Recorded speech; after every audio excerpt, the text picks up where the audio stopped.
Okay guys, so we're actually down to the last couple of videos. We are working today on reviewing how to factor a monomial and how to factor out a greatest common factor. I already did a video in length over this, so you can review that video.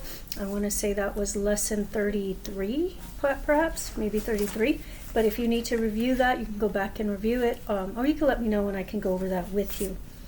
Okay, so on your factoring a monomial worksheet, which is what you're going to be doing for today, here's your worksheet, okay, factoring monomials, okay, and then it's two sides, and you're also going to do that with that worksheet A, okay. So it's going to be a two-sided video. I may just put it, instead of two attachments, I might type it and do it as one. I'm working on that now, but in the meantime, just understand that you're going to be working on GCF, okay. So factoring a monomial for number one, we're working on factoring a monomial worksheet, okay? So number one, it says 25n squared. It says write the prime factorization. Do not use exponents, okay? So you're going to need to make sure that you're following whatever the rules tell you. There's different rules for each section of the worksheet. Okay, so do not use exponents. So we're going to factor the coefficient. Do not use exponents. And then you're going to follow the same rule. You broke this down, you're going to break this one down, times n times n. Now notice the awkwardness of using times with a letter, so that's kind of weird. So let's take that out instead, and we can use parentheses or you can use dots. Either one of those would be fine. But try to avoid using the x's whenever there's another letter involved, especially if there was, like, let's say this was an x and you did it, let's say it said x squared, and then you try to do x times x times x times x. So x times x times x. That's very strange and very awkward. It's going to make me think you have four x's. So don't do that. Use parentheses instead, or use a dot like this. Okay, so I would change this to a dot as well. So 5 times n times n. So that's factored. Now that's it. That's all you have to do. When you get to some of them, you may need to break down the prime factorization a little bit further. So if you look at number 9, for example, it says 48 x squared. Okay, well 48 is going to be, so what you want to do is go ahead and prime factor it. So I'm going to say 24, 12, 6, and 3. So 1, 2, 3, and 4. Remember, it said don't use exponents. Times 2, so 1, 2, 3, 4, 1, 2, 3, and 4, and then take the x's and write them down as well. And that is your solution, okay?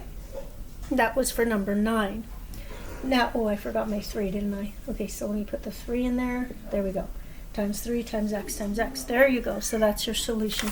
And that is all there is to it. But starting on number 13, when you get there, the directions change. Okay, so I'm going to go to number 13. Now guys, again, because I'm doing these examples for you, I expect that you get them right on your homework. Copy them down. Don't guess. Okay, so number 13 says 16y, and the directions are write the prime power factorization. Prime power. That means use exponents. So on the front side, 1 through 12, no exponents. But on the back side, you're writing the exponents. So you're going to factor this out. I'm going to say, now a quick way to do this is 8 times 2 times y. Well, we know 8 is not prime, so we're going to go 2 times 2 times 2 times 2 times y, and that is prime factored. So you don't necessarily have to do the upside down factor tree, or the upside down division bar or the factor tree. You can write the factors of 16 and then make sure that the factors are also prime factored. If you just give me 8 times 2 times y, that is not prime and it will be counted wrong. So you've got to write it out like this, okay? Now, let's keep going. So what if you have more than one letter, like, look at number 16, okay? Number 16 says 18 x, y. Okay, so 9 times 2, which is 3 times 3 times 2. Again, we have an x here, so I keep forgetting, so let me take those off and put dots instead. So 3 times 3 times 2, and then x times y. There you go. That's prime factored. You don't want to just put this like this, because now you're saying you're multiplying those. And remember, you actually have to expand it. So you're going to put the dots.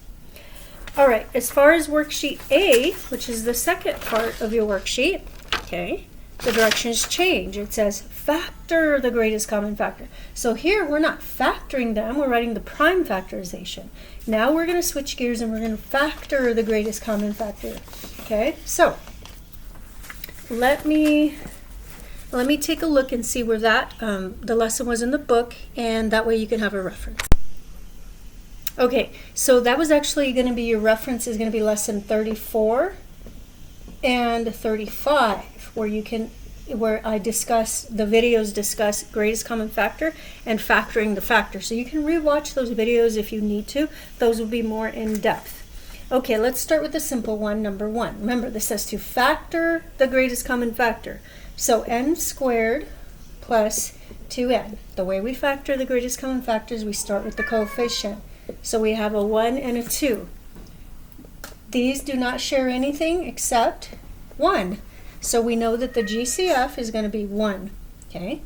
Then we say, okay, we have an n squared and an n. So the greatest common factor is going to be n. Because this n and this n squared, they only share 1 n. So n. Remember, it's going to be the smaller of the two. Okay. Now 1 times n is n. So you have to drop the 1, and your answer is n. Now, that's the factor. Sorry, I got to keep going because it said to factor out the greatest common factor. All right, so now that I have factored out the greatest common factor, now I'm going to use the, I'm going to do the division part. In other words, remember before you would distribute to get this, now we're going to go backwards, okay? So we're going to say, instead of multiplying, we're going to divide. So we're going to say n squared minus n1 is n, okay? Then 2 divided by 1 is 2, and n minus 1, I'm sorry, we're subtracting. So n to the first minus n to the first would be n to the 0 power. Okay? So let's see here. So we check it by saying n squared plus 2, and that does not match. So where did I go wrong? Okay, hang on 1 second. Let me see.